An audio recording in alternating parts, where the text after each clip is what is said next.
बिस्मिल्लाहिर्रहमानिर्रहीम। अल्लाहुल्लज़ी ख़लक़कुम मिन दुअफ़िन सुम्मा जअल मिन बअदि दुअफ़िन क़ुव्वतन सुम्मा जअल मिन बअदि क़ुव्वतिन दुअफ़न व शैबा मिन बअदि क़ुव्वतिन दुअफ़न व शैबा यख़्लुक़ु मा यशाअ व हुवल अलीमुल क़दीर। आमन्तु बिल्लाहि सदक़ल्लाहुल अज़ीम व सदक़ रसूलुहुन नबियुल उम्मियुल करीम व नहनु अला ज़ालिका मिनश शाहिदीन वश्शाकिरीन वल्हम्दुलिल्लाहि रब्बिल आलमीन। क़ाल अल्लाहु तबारक व तआला फ़ी शानि हबीबिही मुख़बिरन व आमिरा इन्नल्लाहा व मलाइकतहु युसल्लूना अलन नबी या अय्युहल्लज़ीना आमनू सल्लू अलैहि व सल्लिमू तस्लीमा। अल्लाहुम्मा सल्लि अला सय्यिदिना व मौलाना मुहम्मदिन व अला आलि सय्यिदिना मौलाना मुहम्मदिन व बारिक व सल्लिम। अल्लाहुम्मा सल्लि अला सय्यिदिना व मौलाना मुहम्मदिन व अला आलि सय्यिदिना मौलाना मुहम्मदिन व बारिक व सल्लिम। अल्लाहुम्मा सल्लि अला सय्यिदिना व मौलाना मुहम्मदिन व अला आलि सय्यिदिना मौलाना मुहम्मदिन व बारिक व सल्लिम। अल्लाह रब्बुल इज़्ज़त की हम्द व सना के बाद और पाक पैगम्बर सल्लल्लाहु अलैहि वालैहि वसल्लम की ज़ात पाक पे हदिया दुरूद व सलाम पेश करने के बाद नहायत वाजिबुल एहतराम मुअज़्ज़ज़ सामईन, बुज़ुर्गों, दोस्तों, अज़ीज़ भाइयों, गुज़श्ता जुमे हम जिस आया मुबारका पे गुफ्तगू कर रहे थे कि ज़हरल फ़सादो फ़िल बर्रि वल बहर, कि खुश्की पर भी फ़साद ज़ाहिर हुआ और समुद्रों पर भी फ़साद ज़ाहिर हुआ। बिमा कसबत ऐदिन नास, ये इंसानों के अपने हाथों की कमाई है, उनके अपने करतूत हैं कि उन्होंने इस ज़मीन को फ़साद से बर्बाद कर दिया, भर दिया है। और उसमें जहाँ तक हम पहुँचे थे कि अल्लाह फरमाता है कि ये हम लियुज़ीक़हुम बअदल्लज़ी आमिलू, सिर्फ़ बाज़ हम गलतियों का मज़ा चखाते हैं, तमाम गुनाहों पे पकड़ नहीं करते, बल्कि बस थोड़ा सा जायका चखाते हैं। और ये भी इसलिए कि लअल्लहुम यरजिऊन, शायद ये बंदे अब भी अल्लाह के रास्ते की तरफ पलट आए। तो ये जो अल्लाह ताला की तरफ से ये मामला होता है, कभी कोई मुसीबत नाजिल होती है तो वो भी रहमत के तौर पे होती है कि तुम्हारी आखिरत की ज़िंदगी जो है वो बेहतर हो जाए।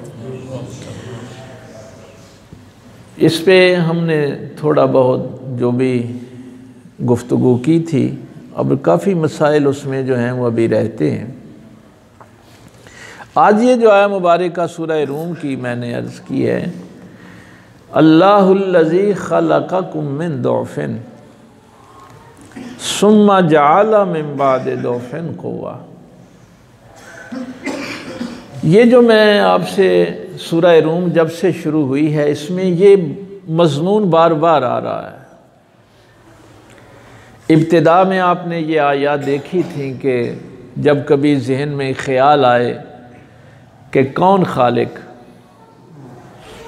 कौन है मेरा अल्लाह, कौन मेरा पैदा करने वाला, तो तुम्हारे जहन में जो पहला तसव्वुर आए खालिक का वो क्या है? अल्लाह यब्दउल खल्क़ा। मेरा खालिक वो है जिसने इब्तिदा में पहले पहल मुझे पैदा किया, सुम्मा युईदु, और फिर मैंने पलटकर अपने उसी खालिक के सामने हाजिर होना। तो तुम्हारे जहन में जो अल्लाह का तसव्वुर आए वो खालिक का आए कि मेरा पैदा करने वाला अल्लाह। अब देखिए उसको किस किस जाविये के साथ अल्लाह ताला ने आज की आयत में फरमाया, अल्लाहुल्लज़ी खलक़कुम मिन दौफिन। अल्लाह वो है जिसने तुम्हें खल्क किया, पैदा किया ज़ौफ़ से। जब पैदा किया तो इंतहाई कमज़ोरी में तुम्हें पैदा किया। जितना कमज़ोर इंसान का बच्चा होता है ना, किसी और जानवर और परिंदे का नहीं होता। यानी सबसे कमज़ोर तुम्हें पैदा। जानवरों के बच्चे चंद लम्हों के बाद अपने कदमों पे खड़े हो जाते हैं। अब देखिए अल्लाह ताला अपनी जो शान यहाँ पे बयान फरमा रहा है कि तुम्हें अशरफुल मखलूकात बनाया है, लेकिन पैदा करने वाले ने पैदा होते ही तुम्हें कमज़ोर पैदा किया। सुम्मा जअला मिन बादि दौफिन क़ुव्वा। लेकिन उस कमज़ोरी के बाद अल्लाह तुम्हें ताकत अता करता है। यानी ये तुम्हें समझाना था कि ताकत जो देता है वो तुम्हारा खालिक देता है। अब अगर तुम्हारे जहन में ये है कि शायद ये ताकत हमें बादाम खाने से मिली है, हमने दूध क्यों बड़ा पीता है, अगला जुमला फरमाया सुम्मा जअला मिन बादि कुव्वतिन दौफा। लेकिन वो खालिक है कि इस कुव्वत के बाद फिर तुम्हें बुढ़ापे में ज़ईफ बना देता है। यानी तुम्हें फिर पलटा देता है उसी ज़ौफ़ की जानिब।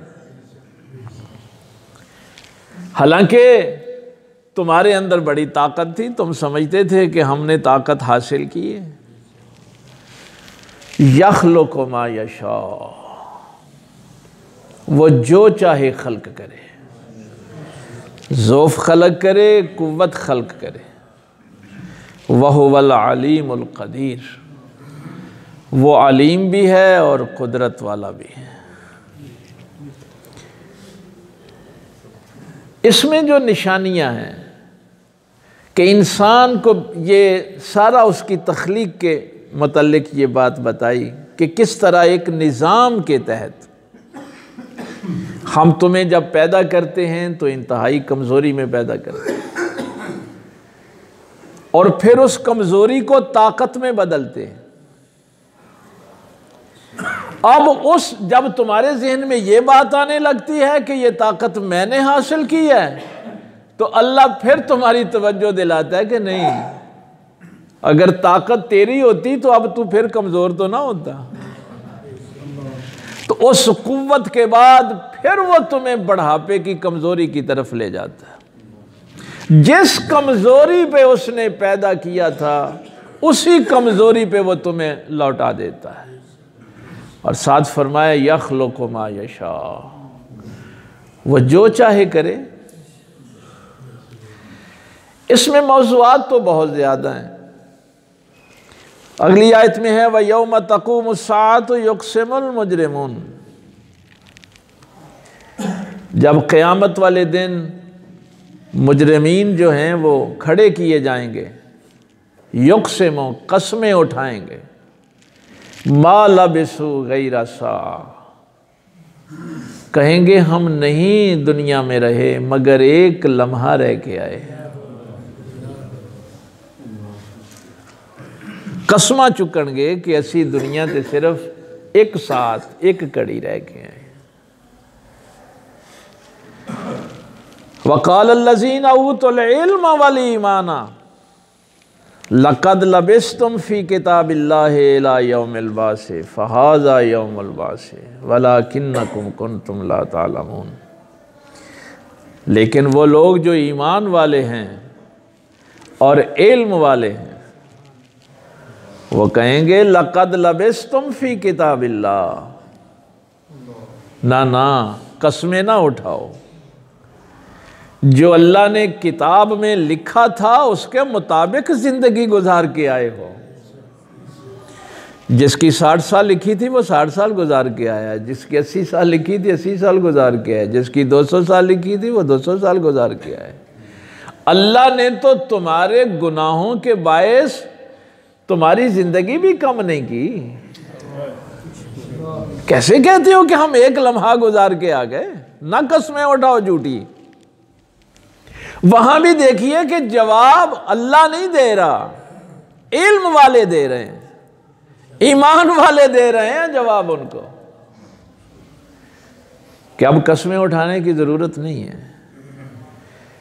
ये शायद किसी मौके पे मैंने ये मौजू आपके सामने रखा था, जो सूरह यासीन में है, अल यौमा नख्तिमु अला अफ़वाहिहिम, कि हम उनकी ज़ुबानों पे मोहरें लगा देंगे, बोलने के काबिल नहीं छोड़ेंगे।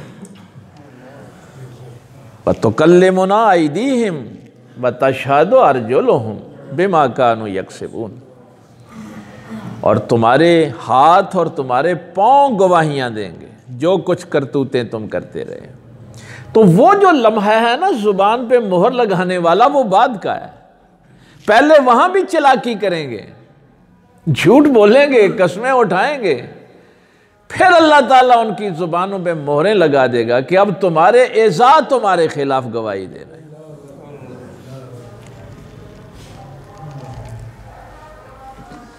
आज इसमें से जो एक ख़ास मौजू मुफस्सिरीन किराम ने लिखा है कि ये जो अल्लाह ने एक निज़ाम की बात की है कि अल्लाह ताला तुम्हें ज़ौफ़ पे, कमज़ोरी पे पैदा करता है, फिर तुम्हें क़ुव्वत बख्शता है, ताकत बख्शता है, और फिर उस ताकत के बाद फिर कमज़ोरी पे ले आता है। और आगे फरमाया यख़्लुक़ु मा यशा, वो जो जी चाहे खल्क करे, ज़ौफ़ खल्क करे या ताकत खल्क करे। वही अलीम है, वही कुदरत वाला है, वही इल्म वाला है, उसको पता है। मैंने एक दफ़ा इधर माशाल्लाह हमारे भाई बैठे हैं, इधर बार में वो कला और जजेस के सामने भी ये बात रखी थी कि हमारे यहाँ अक्सर लोग ये ना जुमला कह देते हैं कि देखो जी अल्लाह ने किसी को बहुत ज़्यादा दे देता है तो किसी को बहुत थोड़ा देता है। और बल्कि कई लोगों से तो मैंने ये जुमला भी कुफरिया जुमला कह देते हैं कि तकसीम अल्लाह वाली करी है कि मोहम्मद वाली करी है। ये जुमला भी कुफरिया जुमला है। ये वो क्या समझते हैं कि अल्लाह की तकसीम और है और मोहम्मद की तकसीम और है? ये कैसे मुमकिन है?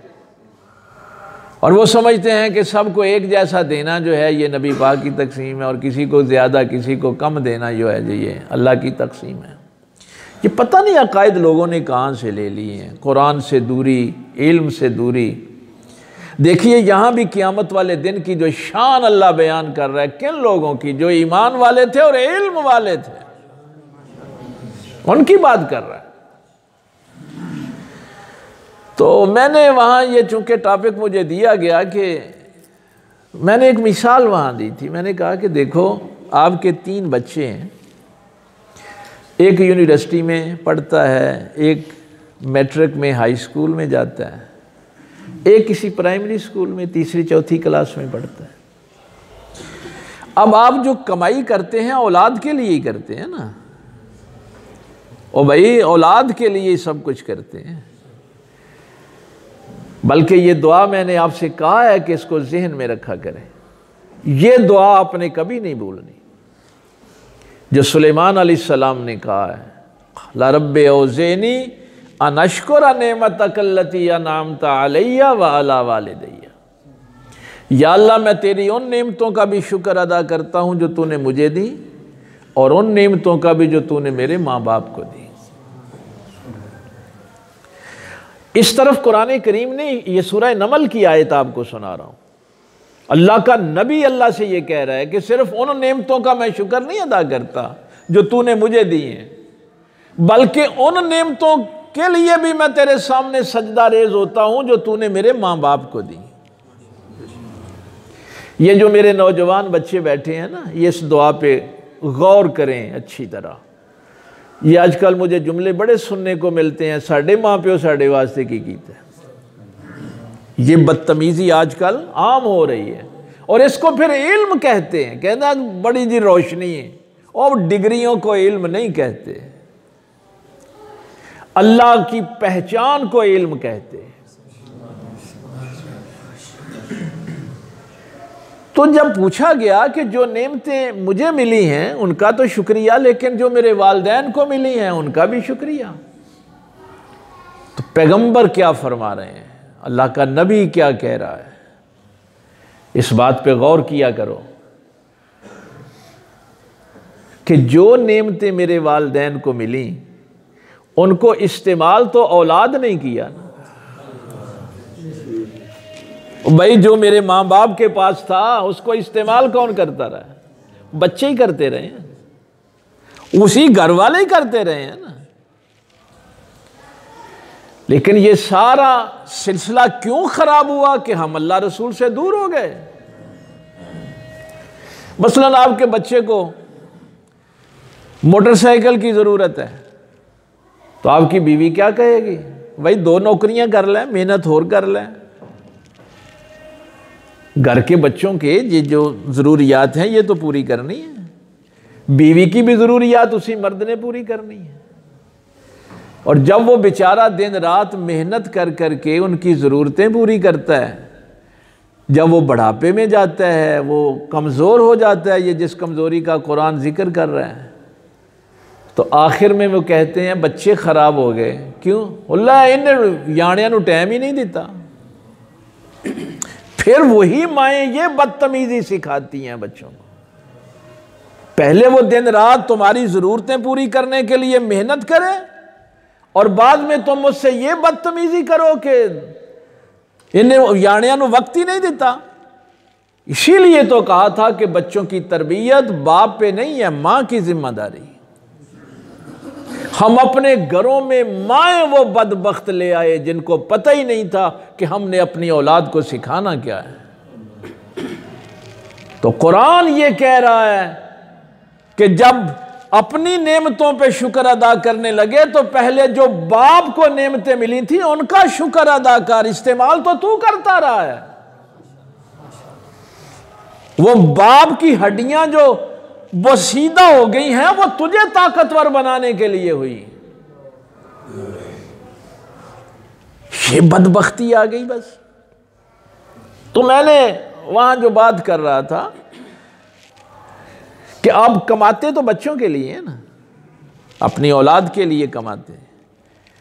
अब मुझे 50,000 या 1 लाख रुपया तनख्वाह मिलती है, तो मैं तनख्वाह लाके क्या उस यूनिवर्सिटी वाले बच्चे को और हाई स्कूल वाले बच्चे को और प्राइमरी स्कूल वाले बच्चे को बराबर तकसीम करता हूँ?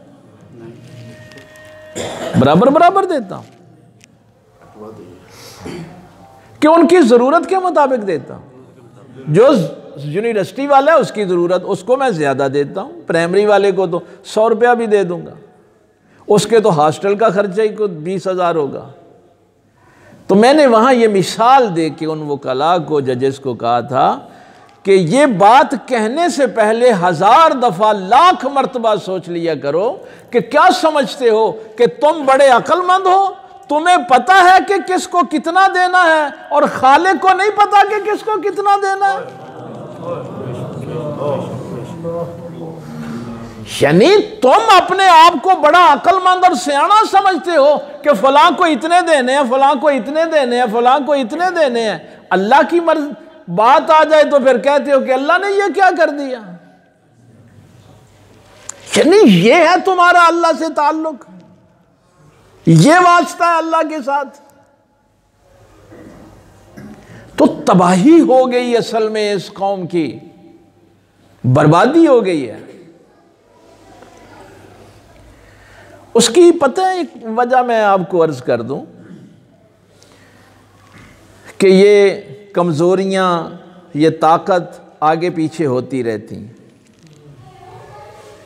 कभी कोई ताकतवर होता है, कभी कोई ताकतवर होता है। और कुरान करीम का ये उसूल याद रखना, तिलकल अय्याम नुदाविलुहा बैनन नास, ये चौथा पारा है।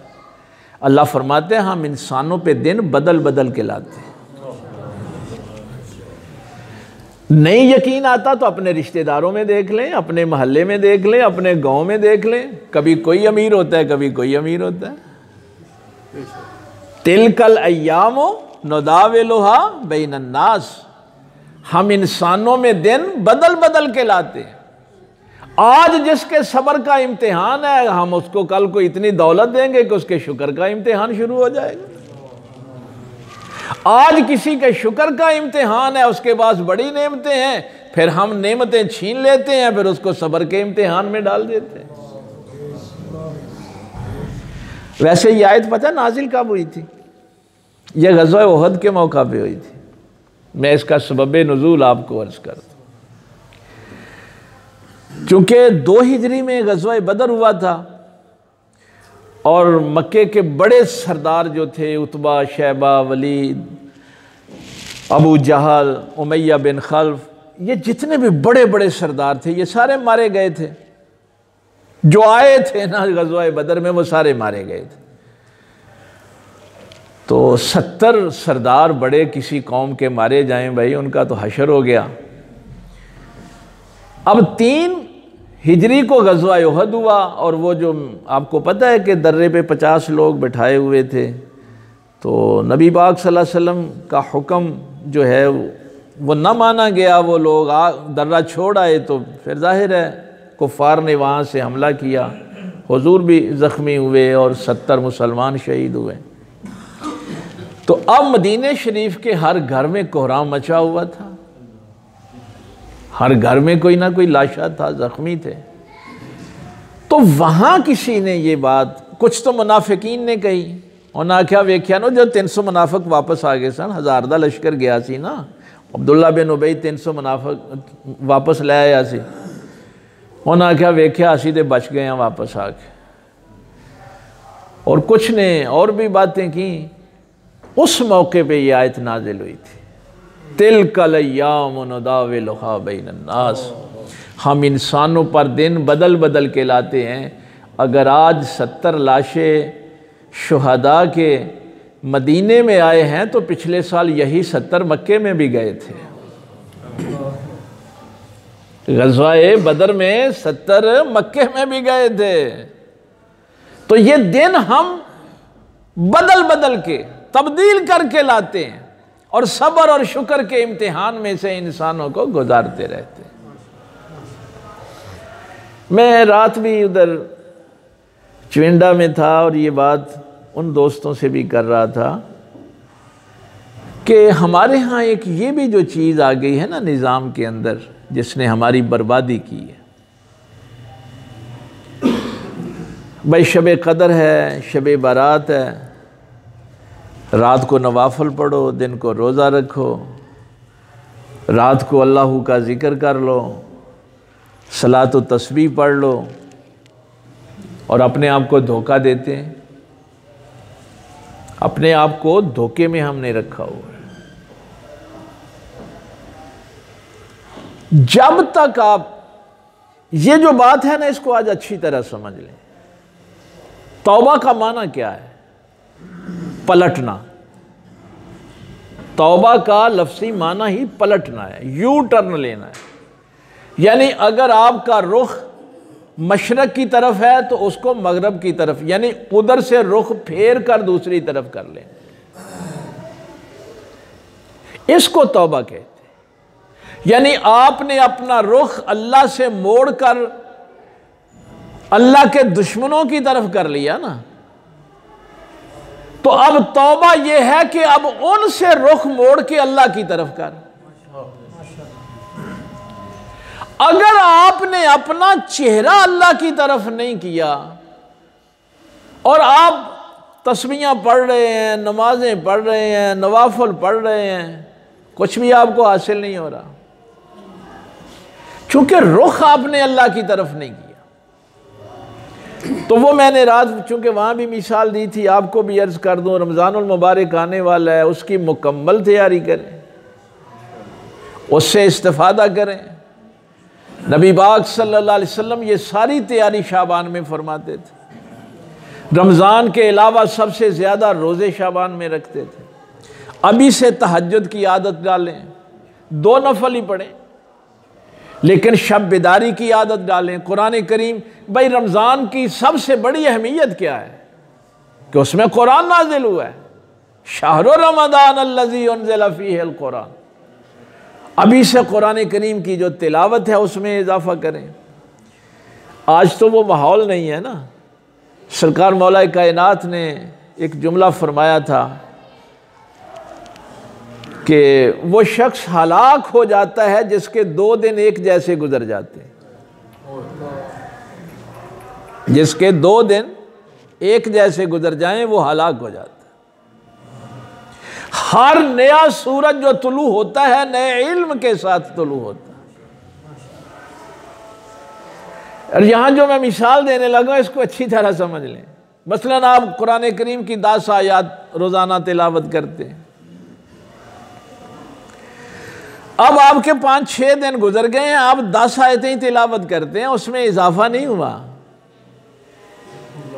11वीं आयत नहीं आपने पढ़ी, 12 नहीं पढ़ी, तो अब यह है कि आप डिक्लाइन की तरफ चले गए। अब आप तरक्की की तरफ नहीं जा रहे, बल्कि आप तनज़्ज़ुली की तरफ जा रहे हैं। तो वो तो जरूरत की बात है ना। वो जो बात मैंने कही थी आपसे कि ये रूह और जिस्म, बदन 2 चीजों का मजमूआ है ना इंसान, ये तो बात आपको बताई थी। अब बदन की खुराक दिन में अगर 3 दफा आप लेते हैं तो उसमें भी कई दफा इजाफा कर लेते हैं। और बंदा अगर खुराक मुंह के जरिए यानी वैसे ना खा सके तो आप खुराक की नाली लगा लेते हैं। जैसे जिस्म को मुसलसल खुराक की जरूरत है, वैसे ही रूह को भी मुसलसल खुराक की जरूरत है। यानी मुआशरा बर्बाद इसलिए हुआ है कि रूहें कमजोर हो गई हैं। 24 घंटे में मेरा कितना टाइम जो है ये इस बदन को खुराक देने के लिए गुजरता है और कितना वक्त है जो रूह की खुराक के लिए गुजरता है। मुझे तो अपनी रूह की फिक्र ही नहीं है।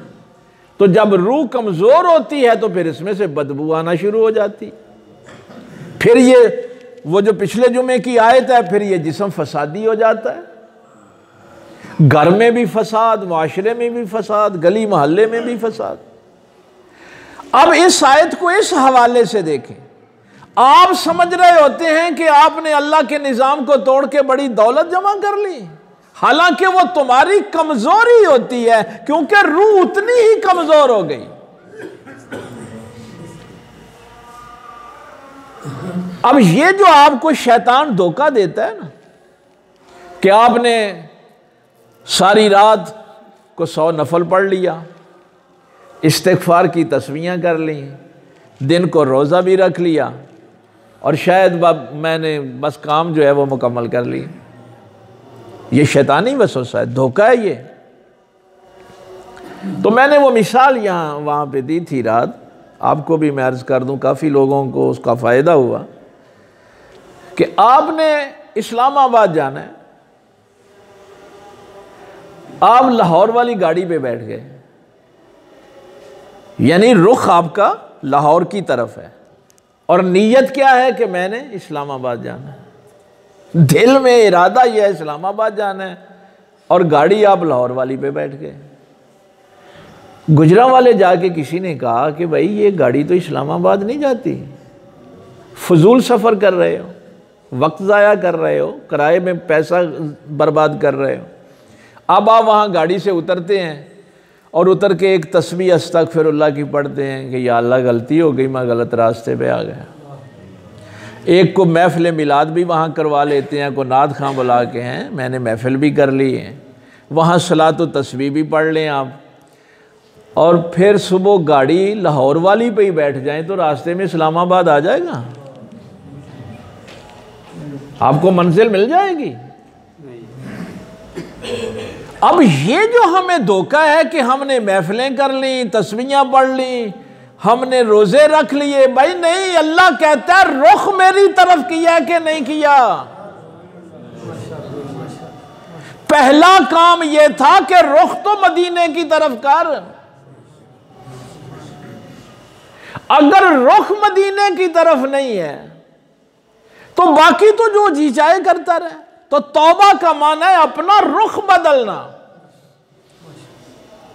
या अल्लाह अब जो करूंगा तेरे हुक्म के मुताबिक करूंगा, तेरे रसूल की इत्तिबा करूंगा, तेरे रसूल की अताअत करूंगा, उसकी फर्मा बरदारी में जिंदगी गुजारूंगा।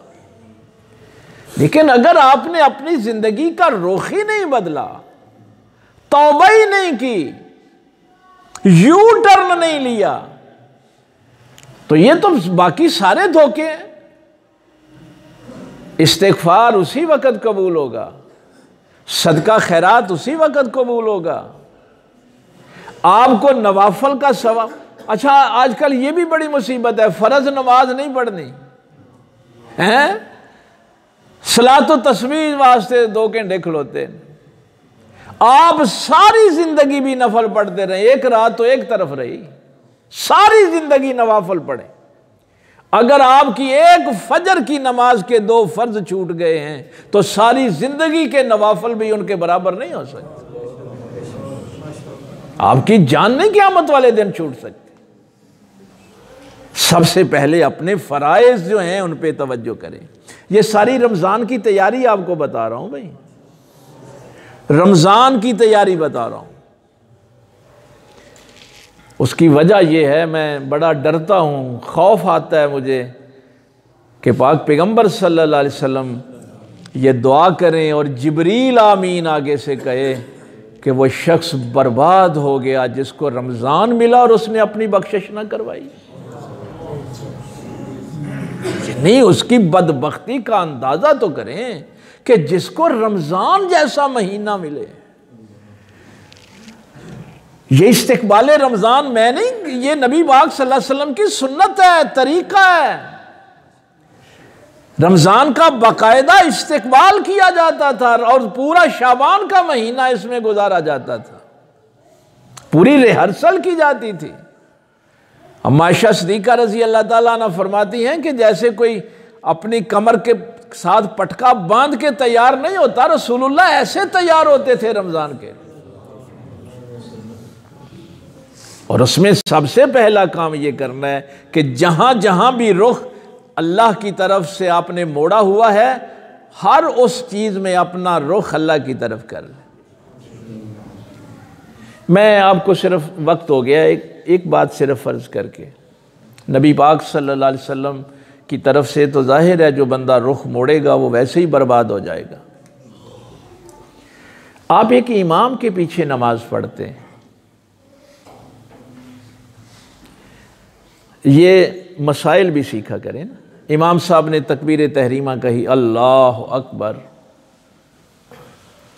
ये जो अकबर की रे है ना आखिर में, अगर आपकी रे इमाम की रे से पहले आवाज खत्म हो गई, यानी इमाम साहब का अल्लाह अकबर बाद में खत्म हुआ, मुक्तदी का पहले खत्म हो गया, तो उसकी नमाज कबूल नहीं होती, इसलिए कि इमाम की इत्तिबा खत्म हो गई।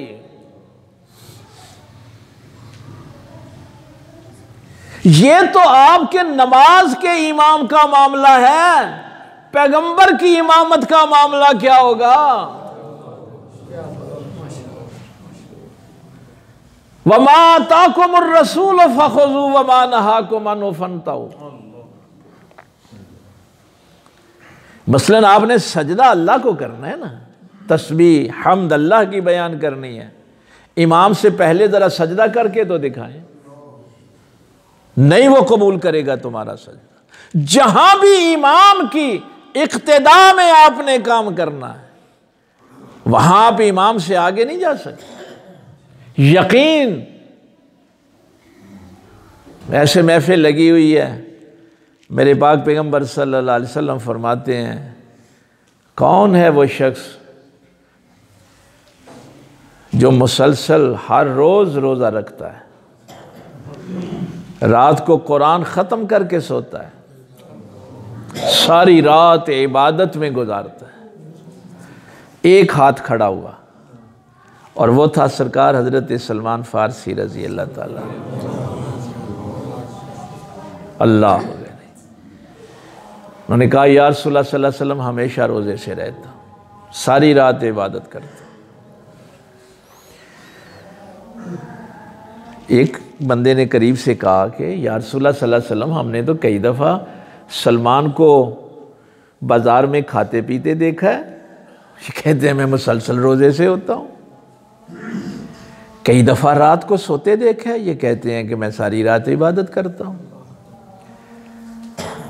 कुरान ख़त्म करते हमने तो कभी इनको नहीं देखा।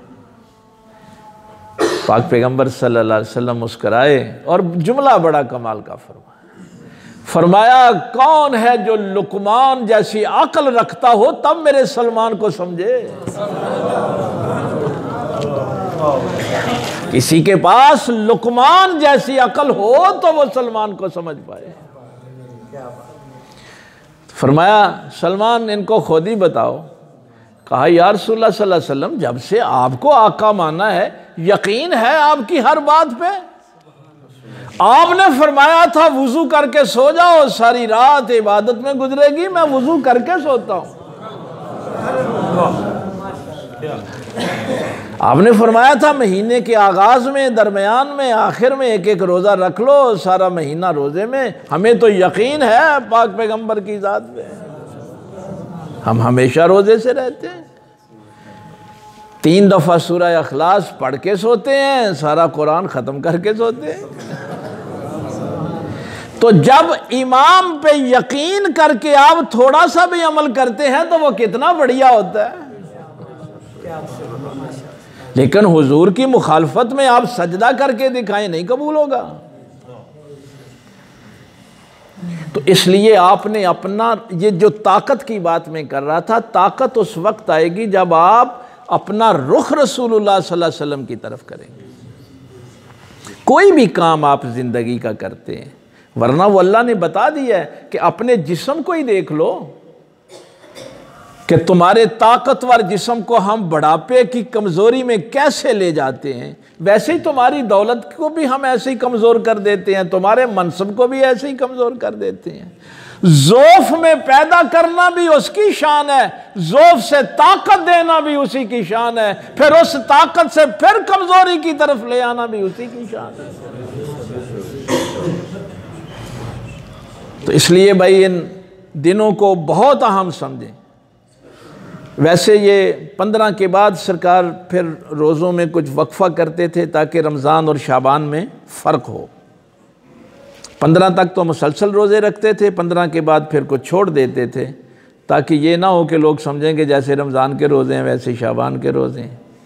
बहरहाल तैयारी जो है वो मुकम्मल करें। अल्लाह ताला अमल की तौफ़ीक दे। व आखिर दावाना अल्हम्दुलिल्लाह।